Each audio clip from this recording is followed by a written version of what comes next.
underway with the inaugural, the first ever Alveo Ironman 70.3 Davao, Philippines.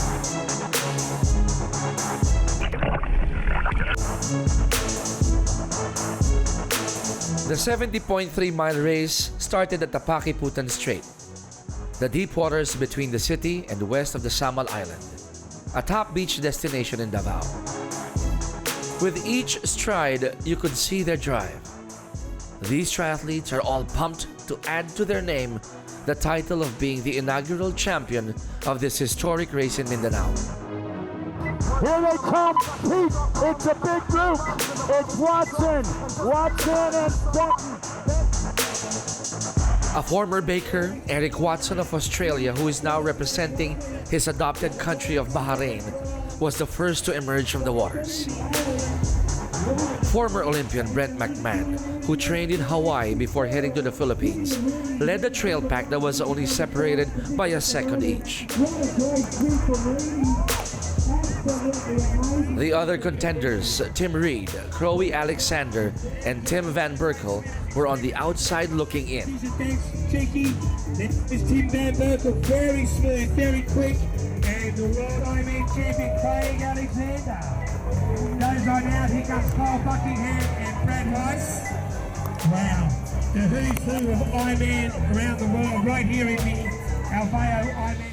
Here comes our first woman. And she's got a little bit of a lead on the rest of the pack, I believe. With top female contender Anna Eberhardt withdrawing at the last minute due to illness, the comeback king Radka Kalefeld was seen as the clear-cut favorite to win.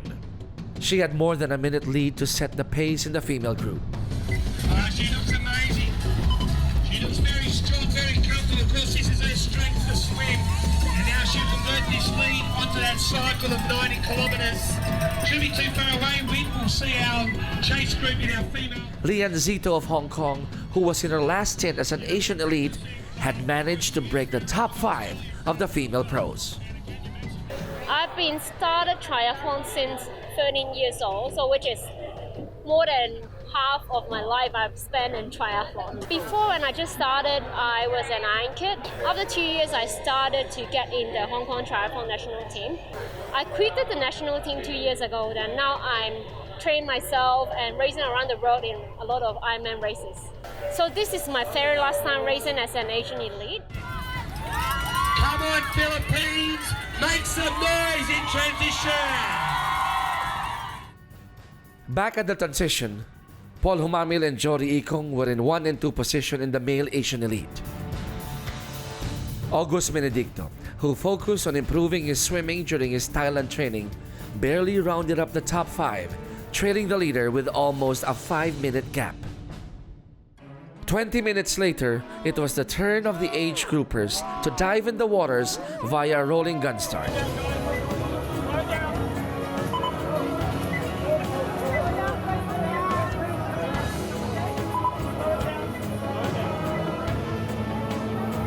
Unlike the pros, most of those who belonged in the age group categories were men and women who traded their business and office suits and desks for the tri-suits and the 70.3-mile race course. Most of them were not as fit and as strong like the pros, but they were determined and they possessed the courage worthy of the Cradle of the Brave medal. As to why they were here to subject themselves to a punishing pain under the heat of the sun, they offered varying answers. Iba-ibang reasons din eh.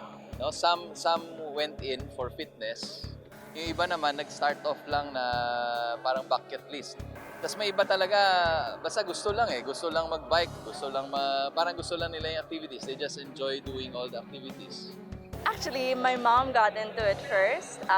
She used to compete and then she stopped after her 70.3, her first 70.3. And then, so when she was training, I was training also with the team Saling Pusa. Until when she stopped racing, that's when I joined. She cried. My first race, both of us cried during the start, during the race during the actual race, and then in the finish line. Maganda actually kasi tuturuan mong alagaan yung sarili mo, but at the same time, pati yung pag-iisip mo kailangan nasa ayos. You grow your character, you build your character. So the discipline that you build in yourself, the values that you keep throughout the training, that's what keeps me going. Kahit anong profession, for the same goal na magra-triathlon for healthy lifestyle. Yun, we go together, we train together, and we race together. It's the feeling of fulfillment na lahat ng pinaghirapan mo during the training, na-fulfill mo what you have, what you have been aiming for.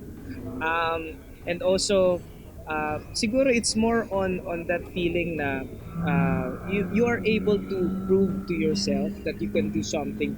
You believe na nung una hindi mo kaya, but once you cross that line, that finish line, you're just validating yourself that you can do a lot of things, even way beyond you've imagined.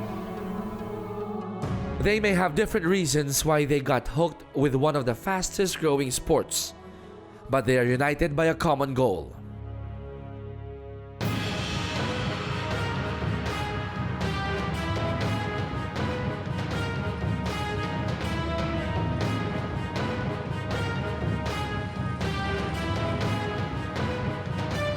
There was an unusually mild condition at the start of the race with a slight breeze blowing, but that was expected to change with blue skies and hot conditions as the pros started to navigate the 90-kilometer bike loop that will reach Tagum City, the most populous component city in Mindanao, for the turnaround.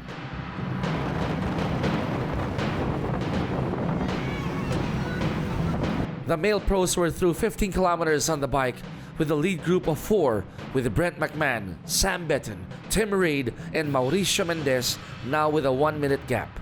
All of a sudden, Kyle Buckingham of South Africa bolted from 9th spot to the front group.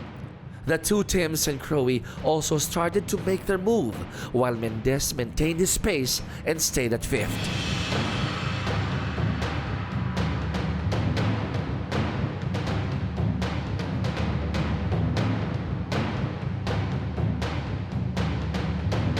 The indefatigable Crowe Alexander was back in the Philippines for the first time since early last year when he placed second in the 2017 Ironman 70.3 Subic Bay.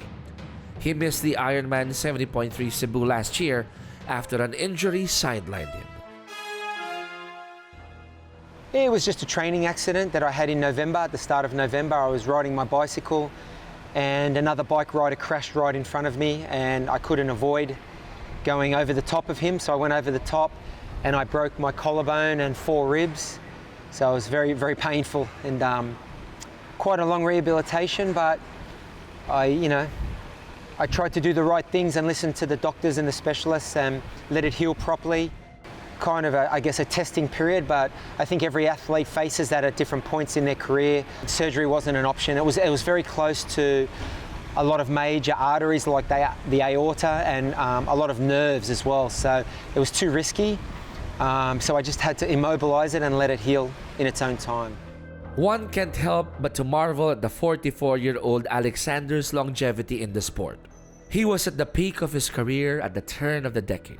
He was nicknamed Alexander the Great and King of Kona after winning the full Ironman World Championship in 2008, 2009, and 2011. He's also a 2-time world champion in the Ironman 70.3 World Championship, winning both the full and the half Ironman world titles on the same year in 2011. Back on the highway, the female group was still dominated by first-time mom Radka Kalefeld, who grew her comfortable lead to 5 minutes and 21 seconds ahead of her closest pursuer, Kiralee Seidel.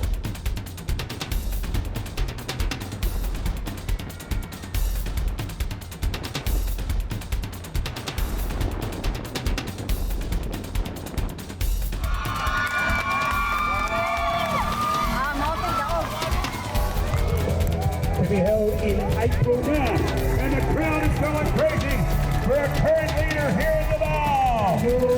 2016 Ironman 70.3 champion in Tim Reid, wearing the Budgie Smugglers today. The signature Budgie Smugglers. Tim Purple in, one more sock on, one more shoe. Here comes Radka, our leader from the way down. Radka in the lead after Kiralee Seidel, Australia. And she's got a little over 6 minutes to make up on the run. Anything is possible, anything can happen. This young lady In the Asian Elite, August Benedicto, an ice delivery boy on the bike back when he was a kid in Tarlac, came from behind to lead the pack. Paul Humamil was hot on his tails, while Benjamin Rania, Jory Ikong, and Banjo Norte rounded up the top 5 at the Transition 2. The age groupers have also started their drive to the finish line on the road after navigating the swim course.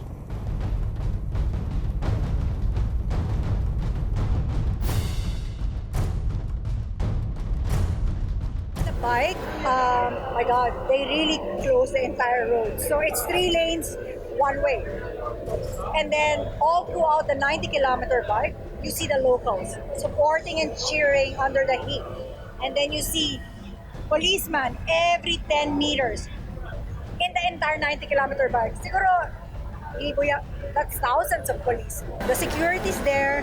The locals are very supportive. They were even offering, cold water. It's just really, really warm, and they're very disciplined. No one's crossing the road, especially on the bike. Totality of the race, I think, for me, the best race ever in the Philippines.